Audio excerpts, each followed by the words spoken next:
Très heureuse de vous savoir nombreux pour vous informer. Madame, Messieurs, merci de nous recevoir chez vous. D'abord, cette nouvelle, Mike Mukebai, enfin libre. Cette décision est intervenue ce mardi 3 mars à Kinshasa, à la Cour d'appel de la Gombe, conformément à l'arrêt de la Cour constitutionnelle rendu le 9 février dernier.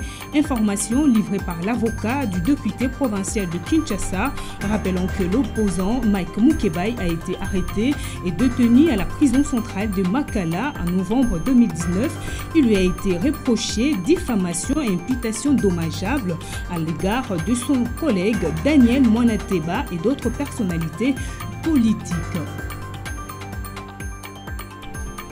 Le président de la République, Félix-Antoine Tshisekedi, est aux États-Unis où il a pris part au Forum américain et Israël Public Affaires Comité, AIPAC. Il a en outre mis en profit son séjour au pays de l'oncle Sam pour échanger avec Mike Pompeo, secrétaire d'État américain. Ce mardi 3 mars, Lola Moussoko nous en parle.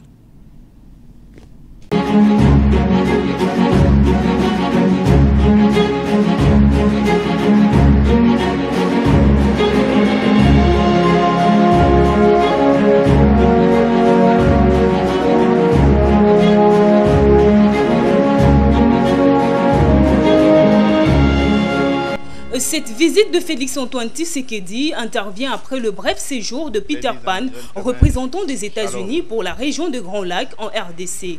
Durant son séjour, ces derniers s'étaient entretenus avec plusieurs personnalités congolaises. Les efforts menés par Félix-Antoine Tshisekedi ont nettement contribué à l'amélioration des relations entre la RDC et les États-Unis.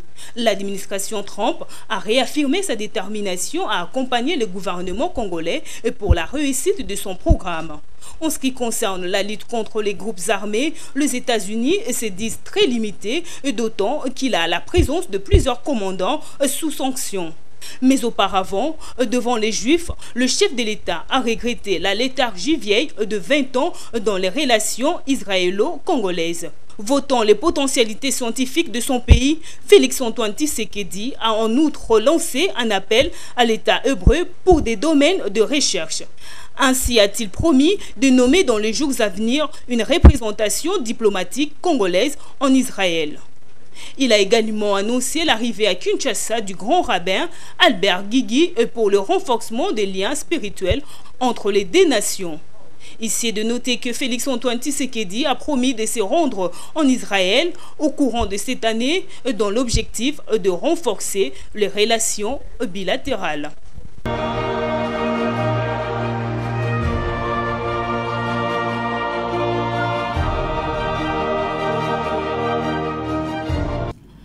Au terme de 4 jours de la réunion du comité permanent, les évêques membres de la conférence épiscopale nationale du Congo, SENCO, se sont prononcés sur la situation sociopolitique du pays au cours d'un face-à-face avec la presse lundi 2 mars au centre interdiocésain de Kinshasa pour le prince de l'Église qui projette un congrès au mois de juin. Le pays traverse une crise multiforme. La Fontaine Cabana.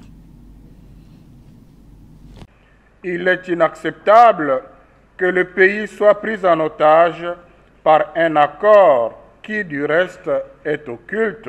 Dans son mot des circonstances, l'abbé Donatien Cholet retient qu'un an d'alternance au sommet de l'État, des crises multiformes surgissent et font planer des inquiétudes sur les changements sociaux vivement entendus, explique le porte-parole de la SENCO. Un an après l'alternance au sommet de l'État, des crises multiformes surgissent et font planer des inquiétudes sur les changements sociaux vivement attendus. En effet, une tension préoccupante qui couvre au sein de la coalition au pouvoir se répercute sur la gouvernance et entame le fonctionnement de l'appareil de l'État.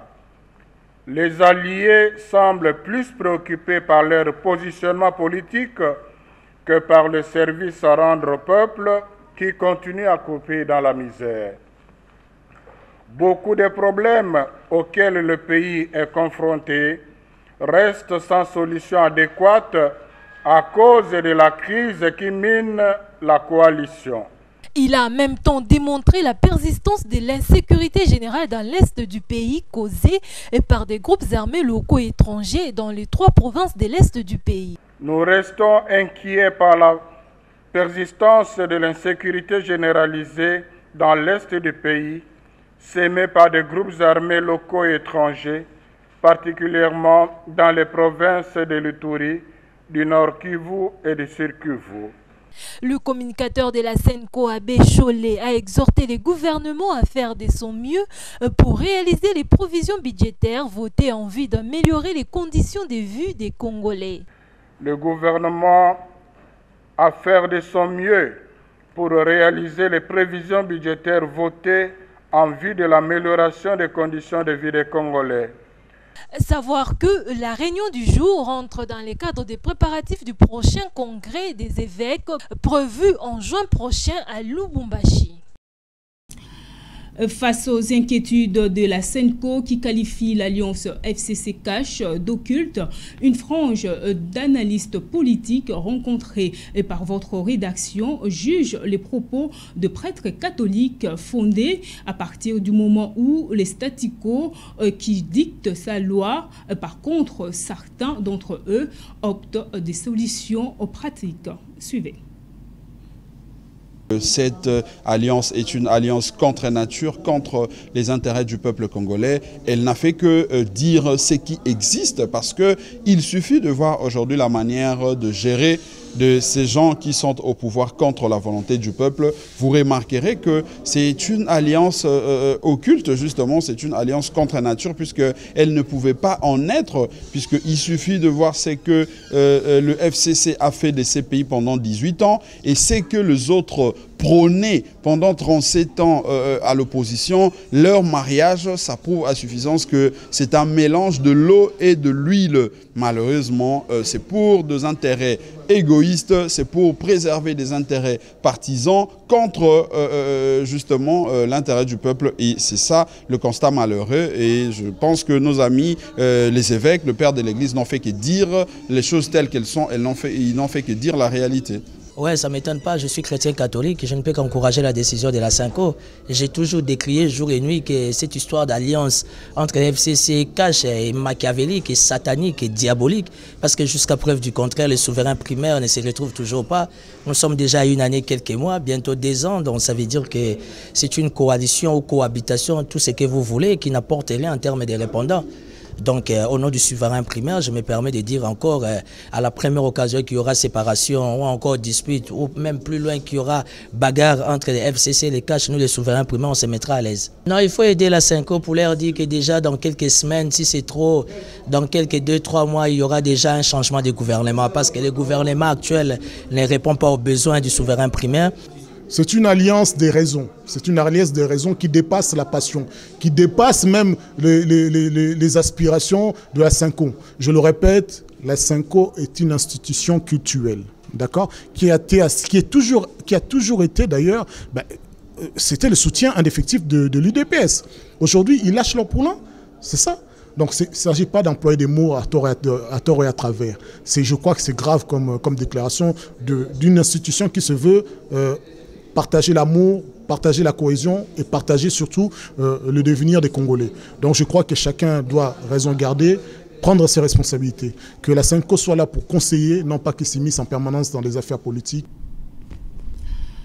Poursuivant ces journaux, la série de morts dites mystérieuses appelle à des questionnements sans fin. Après le général Delphin Kaimbi, le vendredi 28 février dernier, c'est le tour du chef du contre-espionnage de l'ANER, Léon Lukangu, de tirer sa révérence dans des conditions toujours non élucidées, et bien que trouvé mort dans son domicile.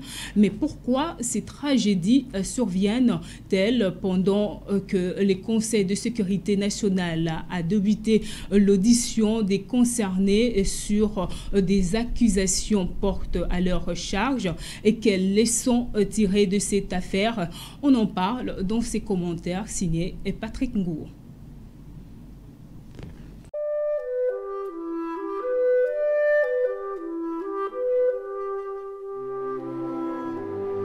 Dans un espace de 3 jours, l'on a enregistré des morts de grandes personnalités dans le domaine sécuritaire, des décès jugés à tort ou à raison de mystérieux.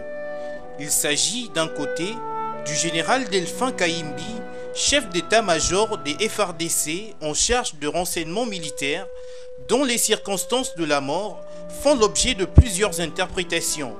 Si pour sa femme, Brenda Kayimbi, le bras droit de Joseph Kabila serait mort suite à une crise cardiaque, plusieurs sources voient plutôt une main noire derrière cette tragédie, mieux une tuerie orchestrée par des personnes non autrement identifiées ou un suicide. De l'autre côté, le chef du contre-espionnage de l'ANR, Léon Lukaku, trouvé également mort dans son domicile dans des circonstances jusque-là floues, bien que certaines sources parlent d'un suicide ou d'une maladie qui date. De ceux qui précèdent, là où les bas blessent, c'est au niveau des points convergents de ce scénario. La mort de ces deux personnalités intervient après leur suspension des fonctions qu'elles occupaient, mais surtout dans un contexte où ils devraient fournir des explications au Conseil supérieur de sécurité sur des accusations qui leur sont attribuées pour le cas de Delphin Kayimbi, notamment le fait d'avoir placé une écoute sur Vital Kamerhe et 8 collaborateurs du président Félix Tshisekedi. La question qui se pose ici est celle de savoir pourquoi ces proches du président honoraire s'en vont alors qu'à peine suspendus et que le Conseil de sécurité a entamé leur audition pour ces accusations. On ne peut plus grave, difficile de répondre. Sauf qu'en croire certaines indiscrétions, Delphin Kayimbi et Léon Lukaku auraient opté pour la mort que la livraison de certains secrets sur les griefs qui leur sont reprochés. D'autres, par ailleurs, avancent que ces décès seraient liés au poids du choc survenu suite à leur suspension à des fonctions, pas de moindre, qu'ils assumaient. Pour tout dire, l'équipe chargée des enquêtes sur ce dossier et la police scientifique sont appelés à mener des enquêtes objectives, question de juguler cette cacophonie qui a élu domicile sur la toile après ces deux drames.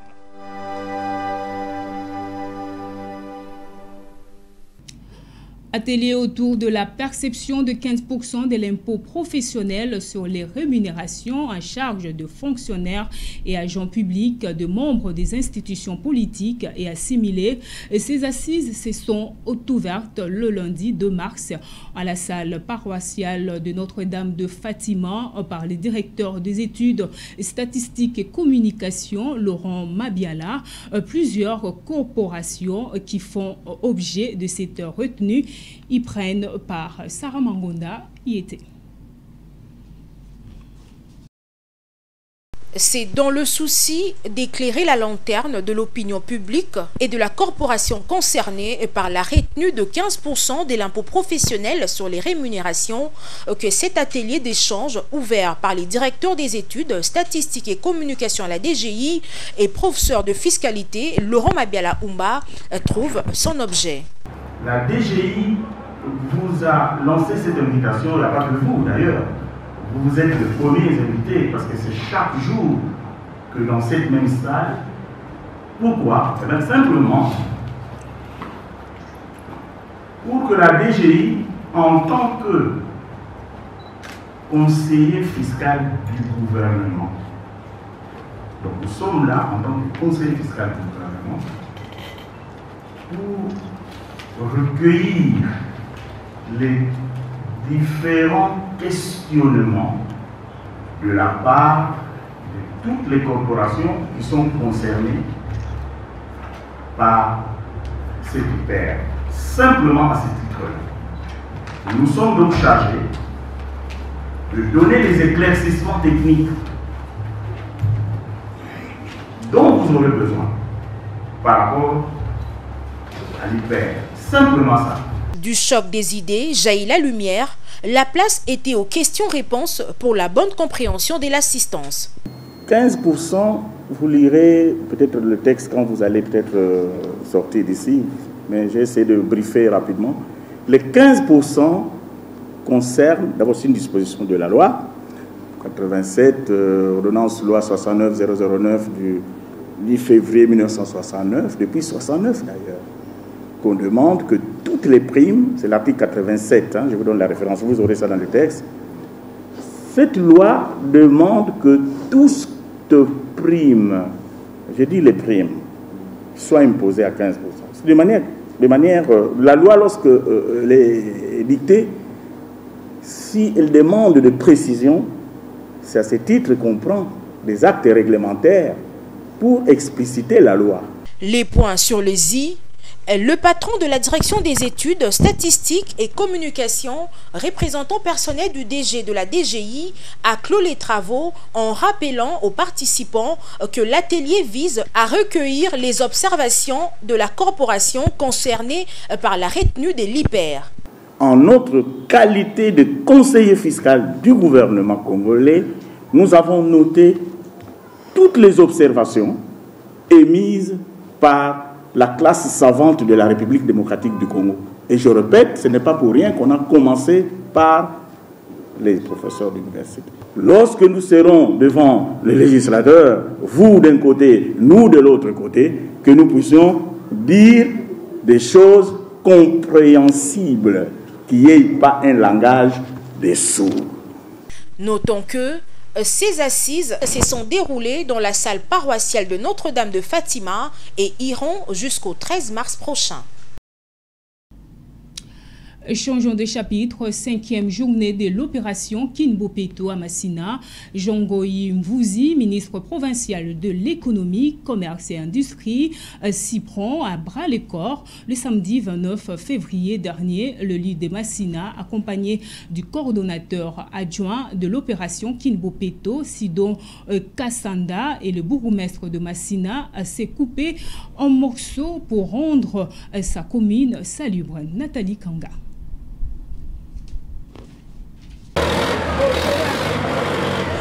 Soucié de traduire en acte la vision du gouverneur de la ville de Kinshasa, Jontini Ngobilambaka, résumé dans l'opération Kinbopeto, les ministres provinciaux de finances, économie, commerce et industrie, Jean-Goy Mvouzi, également Elie de Massina, ne ménage aucun effort à ce sujet, il est toujours sur terrain. Le week-end dernier, Jean-Goy Mvouzi s'est intéressé au quartier 2 dans la commune de Massina, précisément aux différents coins dont l'avenue Wamba, Féchi, les boulevards Lumumba derrière le stade municipal de Massina où s'est créé un marché pirate. Le lieu de Massina a pesé de son tout poids en vue d'assainir ses quartiers. Jean-Goy Mvouzi n'est pas passé outre l'adage qui dit que la charité bien ordonnée commence par soi-même. Muni d'un tracteur, accompagné du coordonnateur adjoint de Kinbopeto Sido Kassanda et les bourgmestres de cette municipalité, le ministre provincial prêche par exemple qu'il est bien fondé de cette descente. Jean-Goy Mvouzi explique. Bon, aujourd'hui c'est la 5e journée de l'opération Kinbopeto. C'est pourquoi tous les gouvernements provinciaux, tous les bourgmestres, tout le monde est sur le terrain juste pour rendre effective cette journée. Les problèmes, nous avons choisi de commencer sur cette avenue parce que c'est presque un marché. Les mamans qui vendent ici dans de mauvaises conditions, il faut enlever tout ce qui est comme saleté. Ce n'est pas seulement ici, maintenant avec le bourgmestre et les coordonnateurs adjoints qui m'ont fait adjoint, nous allons descendre sur les boulevards parce que nous attendons d'autres engins qui arrivent. Donc toute la journée, nous sommes vraiment préoccupés avec ce travail. Qu'en pensent à son tour les coordonnateurs adjoints de cette opération?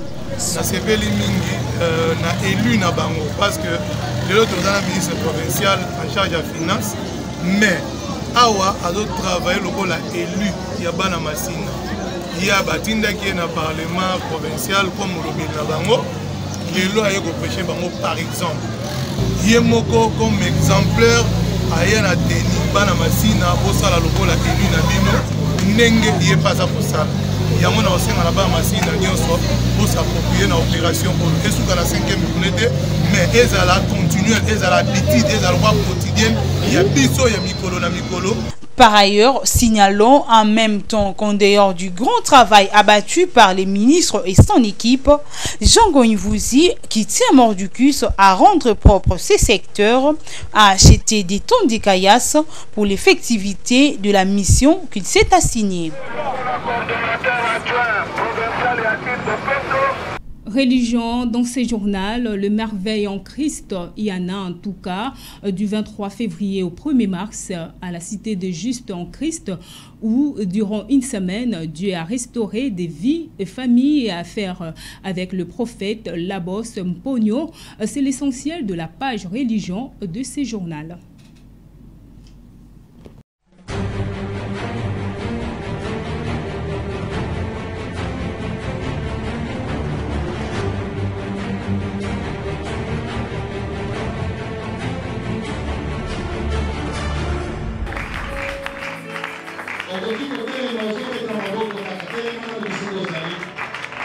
Durant une semaine, la cité des Justes en Christ a vu la main de Dieu sur son peuple.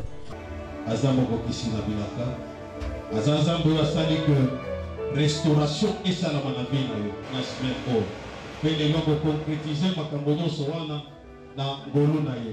je voudrais que tu élèves juste Maloba, Ces séminaires prophétiques de restauration de vie, famille et business a été une occasion pour les enfants de la cité des Justes en Christ de revivre la présence du Créateur comme au temps des apôtres.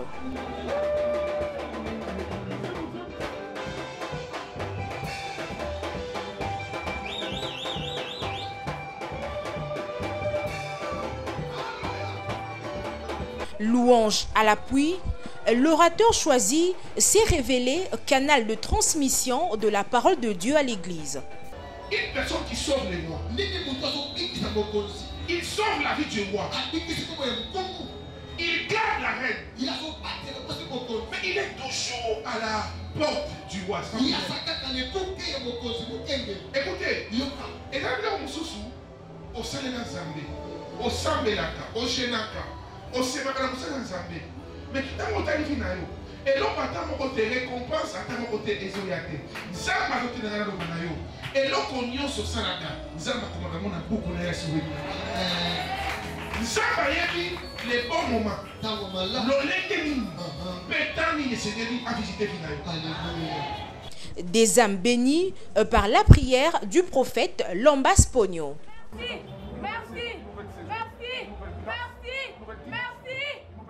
La cité des Justes en Christ est ouverte à tous sur l'avenue Itaga numéro 1511 dans la commune de Barumbu.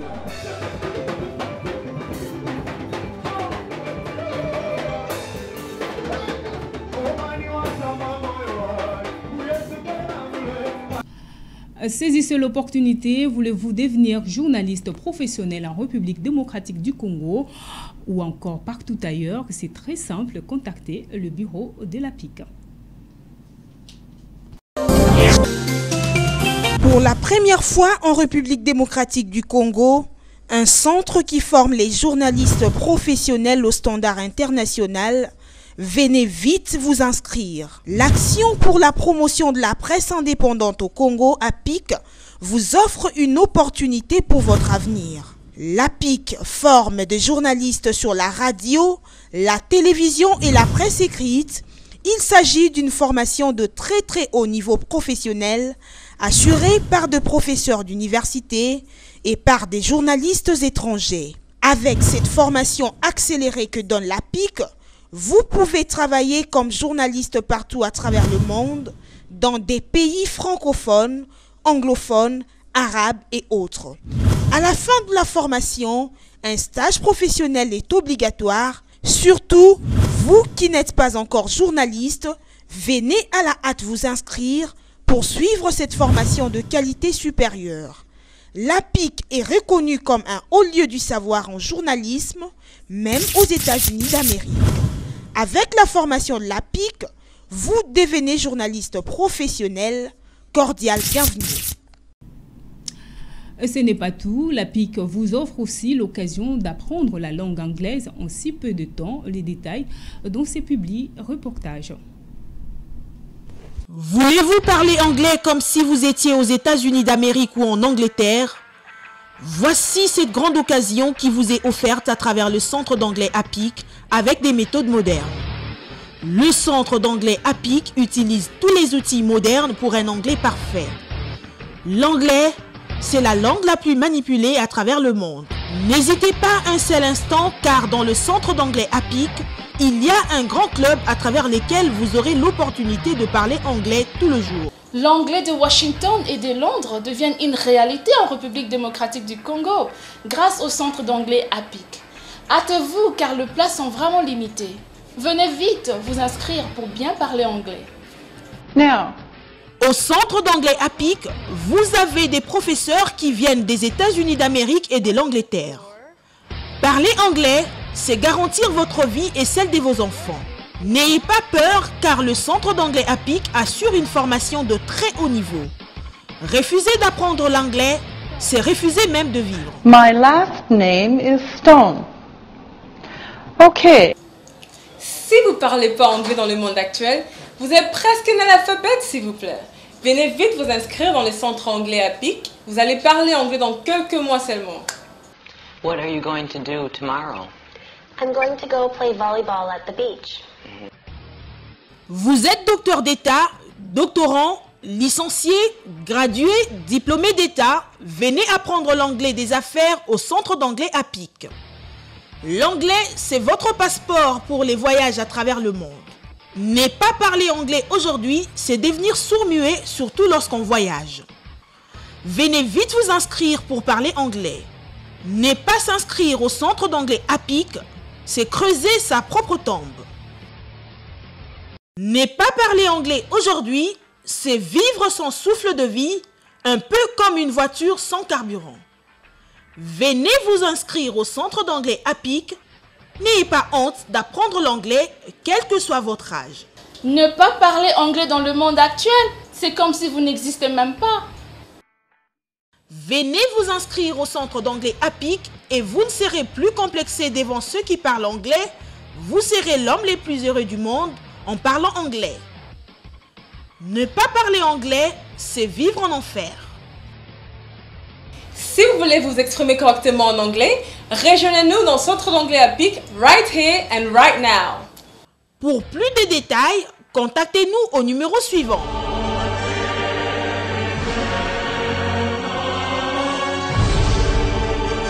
Cordial bienvenue au centre d'anglais APIC. L'anglais, c'est la vie!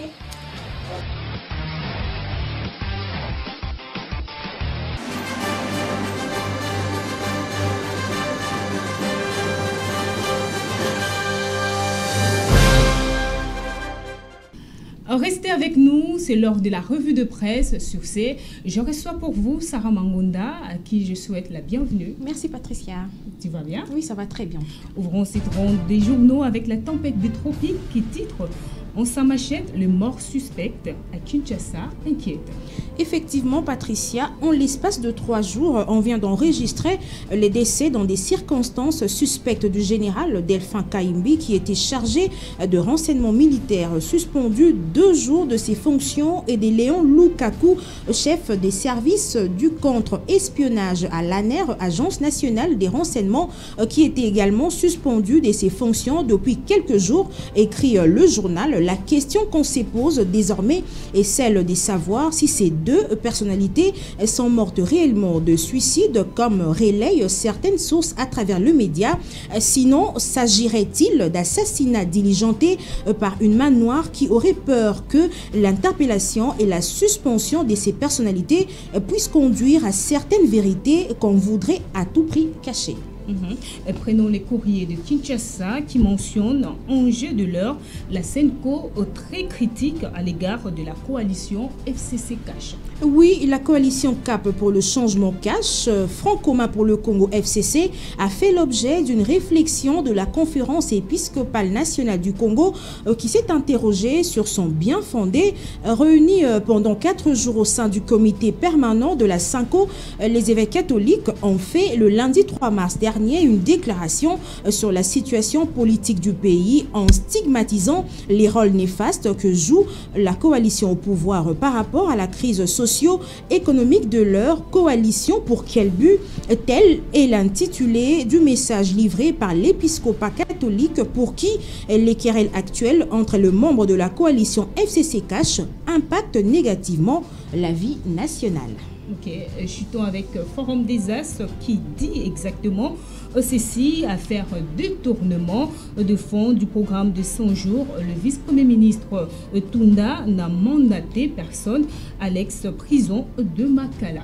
Les allégations relayées par certains médias en ligne, Patricia, et particulièrement sur les réseaux sociaux hier lundi 2 mars, faisant état de la visite du vice-premier ministre de la Justice et garde de Sceaux à certains prisonniers de l'ex-prison centrale de Makala sont fausses. Le vice-premier ministre Tunda n'a pas été à cette maison carcérale de Kinshasa hier, demande vertement un communiqué de la cellule de communication de la vice-primature en charge de la justice, conclut enfin le journal.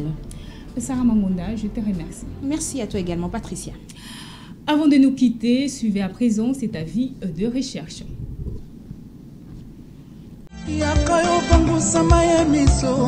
Avis de recherche. Madame Eunice Nitou et la famille Nitou sont à la recherche de leur enfant, époux et père, Monsieur Joël Nitungama, porté disparu depuis le 20 janvier 2020 alors qu'il rentrait à son domicile sur l'avenue Mouchi numéro 8, quartier Mama Mobutu, commune de Mongafula.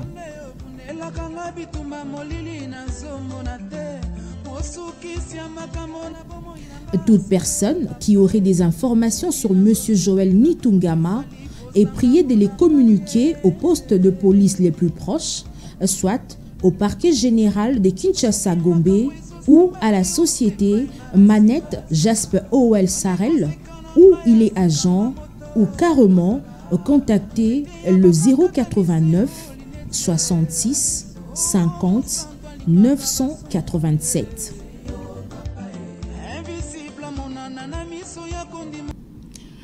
C'est sur cette note que nous bouclons complètement ce journal. Toute la rédaction vous remercie de l'avoir suivi. Au revoir.